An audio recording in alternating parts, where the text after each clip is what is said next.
चीन में कठोर के दुष्परिणाम सामने आने लगे हैं। कठोर मतलब होता है वन चाइल्ड पॉलिसी, एक बच्चे की नीति। अपनी बूढ़ी होती आबादी को लेकर शासन में आए चीन के सरकारी खजाने पर पेंशन के बढ़ते बोझ को कम करने के लिए कर्मचारियों की सेवानिवृत्ति की आयु बढ़ाने का निर्णय लिया है। रिपोर्ट के मुताबिक चीन के कम्युनिस्ट पार्टी सीसीपी ने 1 मार्च से सरकारी कर्मचारियों के लिए विलंबित सेवानिवृत्ति लागू की है।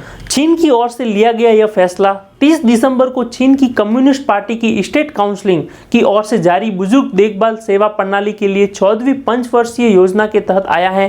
चीन के विशेषज्ञ और यूनिवर्सिटी ऑफ टेक्नोलॉजी सिडनी के प्रोफेसर फेंग चोंगई ने एक एपोक टाइम्स को दिए अपने एक साक्षात्कार में कहा है कि इस फैसले की वजह यह है कि स्थानीय सरकारें आर्थिक समस्याओं का सामना कर रही हैं।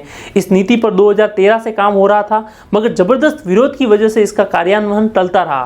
फेंग ने कहा, सीसीबी की परिवार नियोजक की वन चाइल्ड पॉलिसी ने जनसंख्या को प्रभावित किया है। इसकी वजह से न केवल महिला पुरुष के लिंग अनुपात में असंतुलन पैदा हुआ है, बल्कि इससे देश में श्रम बल बुरी तरह से प्रभावित हुआ है और चीन में तेजी से समाज बूढ़ा होने लगा है। उन्होंने कहा, सीसीपी की नई नीति से भी समस्या ही पैदा होगी, क्योंकि हर साल लाखों की संख्या में युवा ग्रेजुएट हो रहे हैं, मगर उनके पास नौकरी के अवसर नहीं होंगे क्योंकि लोग देर से सेवानिवृत्त होंगे। ऐसे में बेरोजगारी बढ़ेगी। एक ताइवानी अर्थशास्त्री वू जियालोंग ने कहा, सीसीपी के लिए विलंबित सेवानिवृत्ति आर्थिक बोझ से बचने का अंतिम हथियार था। उन्होंने इसके साथ ही आशंका जताई कि भविष्य में आर्थिक दबाव के कारण विद्रोह भी हो सकता है।